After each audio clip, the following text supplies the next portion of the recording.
Salut à tous, bienvenue Univers Célébrité. Mireille Mathieu, la demoiselle d'Avignon, est une légende vivante de la chanson française. Avec plus de 200 millions de disques vendus dans le monde, une carrière de 6 décennies, et une fortune estimée à 100 millions de dollars, elle incarne un mélange unique de glamour international et d'humilité provençale.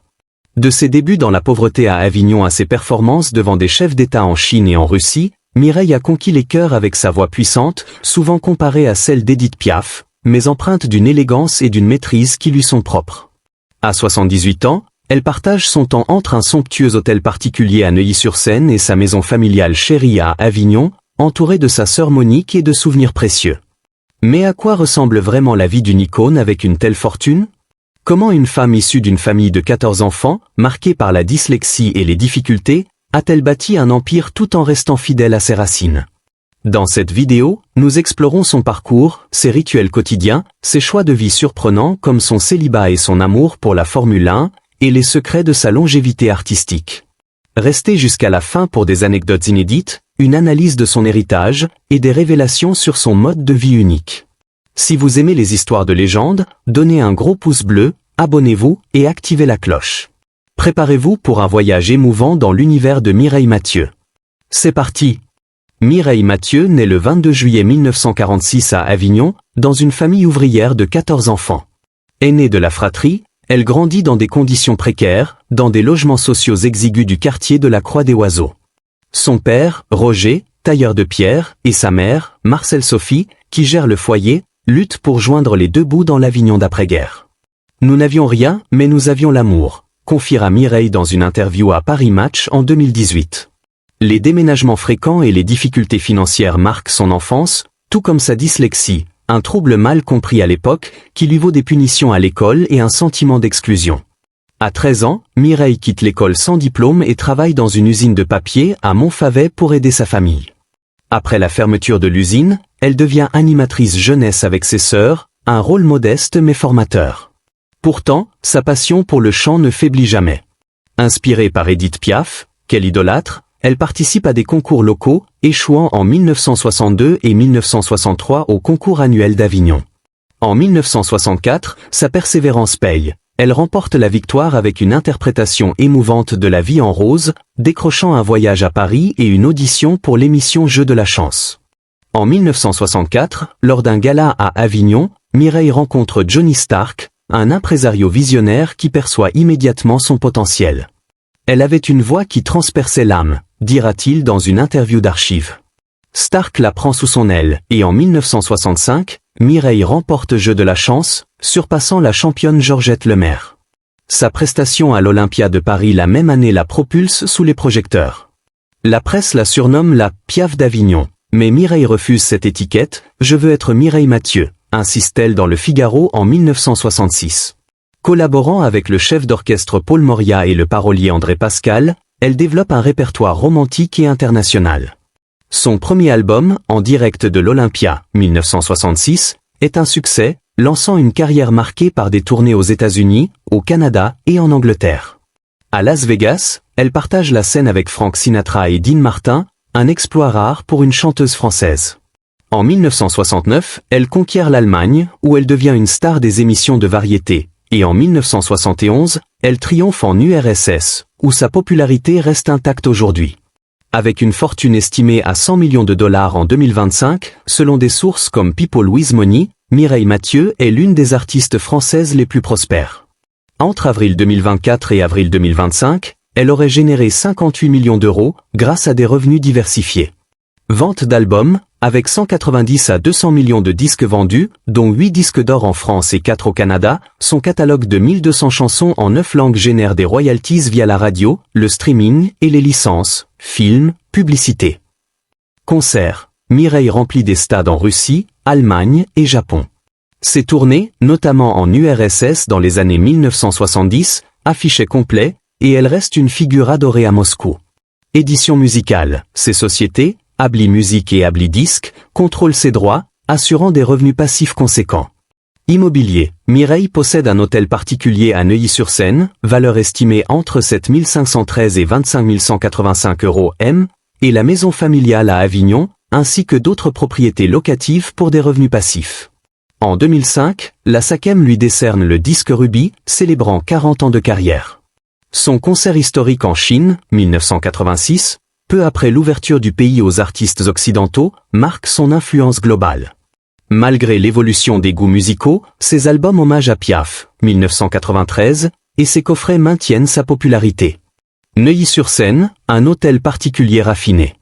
Depuis plus de 40 ans, Mireille réside dans un hôtel particulier à Neuilly-sur-Seine, partagé avec sa sœur Monique, sa confidente et agente.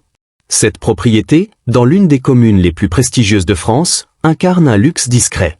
Le bâtiment, sur 2 étages, mêle élégance classique et touche moderne. Un salon avec canapé en cuir, armoire en bois massif, et lustre en cristallin, une salle à manger rouge vif avec cheminée en pierre, une cuisine aux accents bleus méditerranéens, et une chambre principale ornée de papier peint floral et de meubles en acajou.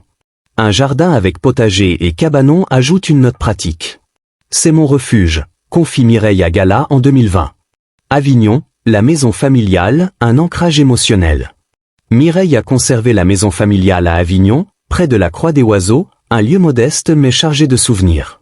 Après le décès de sa mère en 2006, elle y trouve du réconfort, partageant des repas provençaux avec sa sœur Béatrice et d'autres proches. Avignon, c'est mon cœur, dit-elle dans Le Parisien, 2019. Elle y maintient des rituels spirituels, parlant, à sa mère disparue dans des moments de prière, un lien renforcé par sa foi catholique. Investissements immobiliers stratégiques.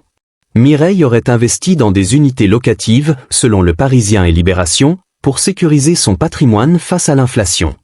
Après la mort de Johnny Stark en 1989, elle devient plus vigilante, engageant des experts juridiques et financiers pour protéger ses actifs. J'ai appris à ne pas faire confiance aveuglément, admet-elle dans Le Monde, 2018. Mireille n'a jamais été mariée et n'a pas d'enfant, un choix qui intrigue ses fans. Ma vie privée est un jardin secret, déclare-t-elle à Le Figaro TV en 2014. Elle attribue ce choix à son enfance, marquée par les sacrifices de sa mère pour 14 enfants, et à une carrière exigeante. Je n'ai pas voulu revivre le labeur de ma mère, confesse-t-elle. Les rumeurs d'amour ont alimenté les tabloïds. Sa relation avec Johnny Stark était profonde, certains spéculant sur une romance secrète. Stark, enterré dans le caveau familial des Mathieu, était comme un second père, selon Mireille. D'autres rumeurs, comme une liaison orchestrée avec Jean-Pierre Foucault pour la presse, ou des liens avec Yves Mourouzi, n'ont jamais été confirmés.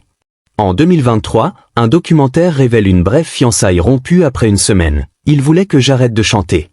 C'était impossible. Son duo avec Patrick Duffy, Together We're Strong, 1980, a déclenché des spéculations, mais Duffy, marié, a ri des rumeurs, les médias français voulaient un mariage. Mireille considère son public comme sa famille. C'est le public qui fait l'artiste, dit-elle au Journal de Montréal en 2024. À 78 ans, Mireille mène une vie marquée par la discipline et la simplicité. À Avignon ou Neuilly, elle se lève à 7 heures, boit un verre d'eau, et prend un petit déjeuner sain, tartines au miel, yaourt, légumes.